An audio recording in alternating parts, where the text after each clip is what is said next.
Hello guys, today I want to show you some of the very basic Tesla settings in a Tesla Model Y model 2020-23. I got this vehicle now for over I think 10 months now, roughly, and quite used to it. I have about 10,000 kilometers on it. It's already one of the latest Model Ys you can get without the PDC sensors, so without parking distance sensors. So everything is done via the vision control system.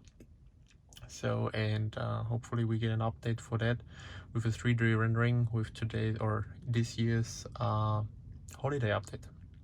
So what I want to show you in this video, I want to go over the most important settings of the Model Y and Model 3. So both of them have the same UI, the same display, and hence the settings apply to both of them. What you see on the screen on the left side is the vehicle itself, a 3D model of it, and when you go onto it you can change the view of it, of the 3D render pretty much, where you can go over. It will toggle down to the basic setting, this view on the bottom side, and what you have is you have multiple options there. You can, for example, open the trunk by tapping this button. You have the trunk on the top right, then you have lock unlock, you have the charge port, and also some other settings.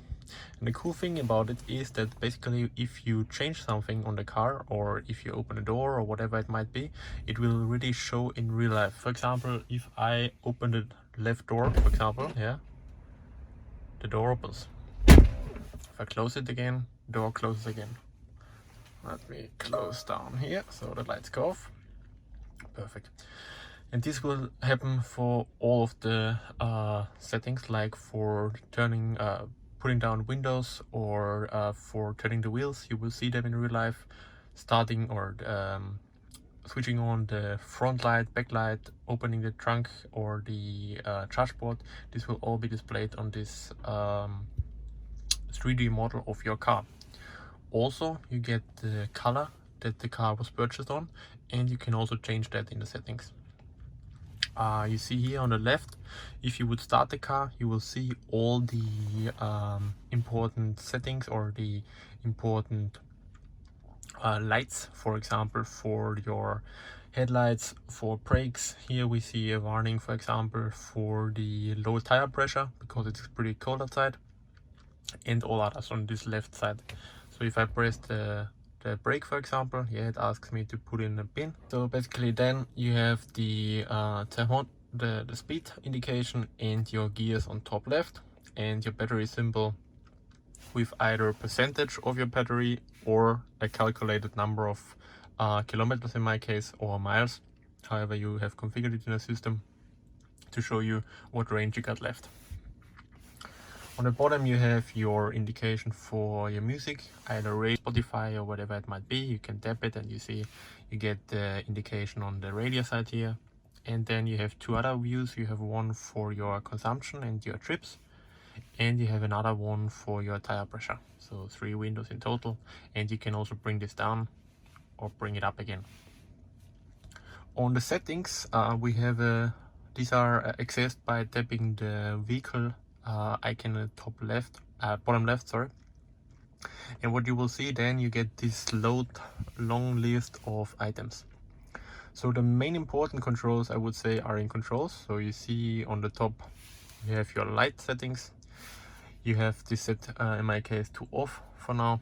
You can also put it to the automatic setting. This is this one here, so it will turn on, or even have automatic high beams.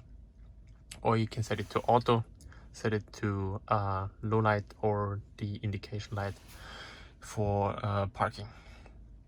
Then you have the possibility to set your mirrors, for example, to fold them or unfold them. You have setting for the child lock, yeah, so for the rear seats. You have a window lock in order to lock the rear windows, and you can open the glove box. You have the wiper settings. This can also be, the wiper can also be started or engaged with the stock button on the left, or you can set them here, or if you press the button, you will also get an indication on the left side of the screen. You can change your mirrors, for example with this button. Then you have the scroll wheel on the steering wheel to go up down, and you can change between left and right rear. And the same is true for the steering wheel, for example. You can also change that with the scroll wheel on your steering wheel.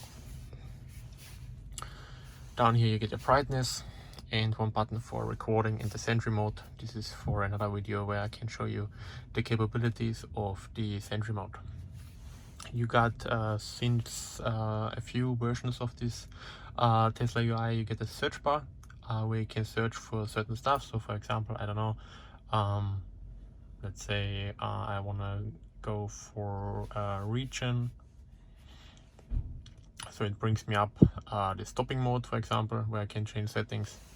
Or if I want to go into the trip setting, brings me up my trips and data. Okay, let's go over to pedals and steering. In pedals and steering, we get the acceleration mode for standard and chill.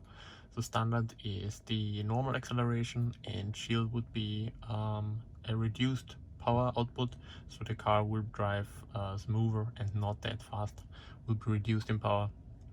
You get 3 steering modes where you can change between those: comfort, standard and sport. And you get your stopping modes: creep, roll and hold, and they all basically interfere with the driving, so it will change the way the car will behave. So in creep, the car will creep forward if you step on the accelerator. Roll will not have any resistance and roll like a standard combustion engine car. And hold, which is my preferred setting, will basically use the regen braking in order to regain electricity into the battery when you are decelerating. You get off-road assistance, slip start and trailer mode. Then we have the charging screen. This shows you the current percentage of the battery. It will show you also the amperage with which you are loading. You can open the charge port from here and also see the last payment section on the supercharger. On the autopilot, you have all the settings for the autopilot to enable and disable. There are a certain amount of settings which are, I think, a good point of view for another video where I can show you the details of that. In logs, you see the information on which cards and phones you have configured and some other stuff. Lights will show you the lighting information for the headlights, for the beams and so on and so on, ambient lighting and so on. On the display setting, you can configure the brightness, the appearance, and also some stuff for the scroll wheels, which is pretty handy.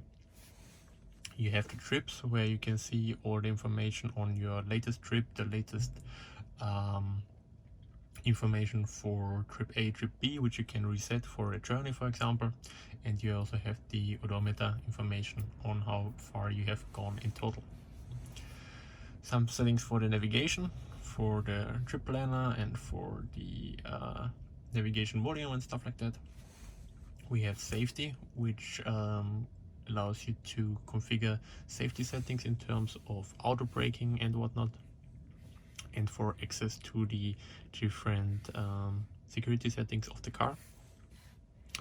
We have a service screen which shows you again the pressure of the wheels and gives you access to the owner's manual, car wash mode, towing mode and so on.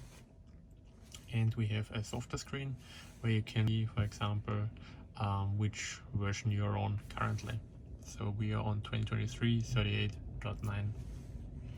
And on the upgrade page, we have the access normally to either pay for certain settings, like for the onboard navigation and so Google Maps navigation, and other settings like, for example, use of internet for Spotify or Tidal or Apple Music and stuff like that, and to get some other additional features which you have then to pay monthly to Tesla. Okay, I think that's about it for the most of the settings. I hope you enjoyed it and stay tuned for the next episode. Cheers.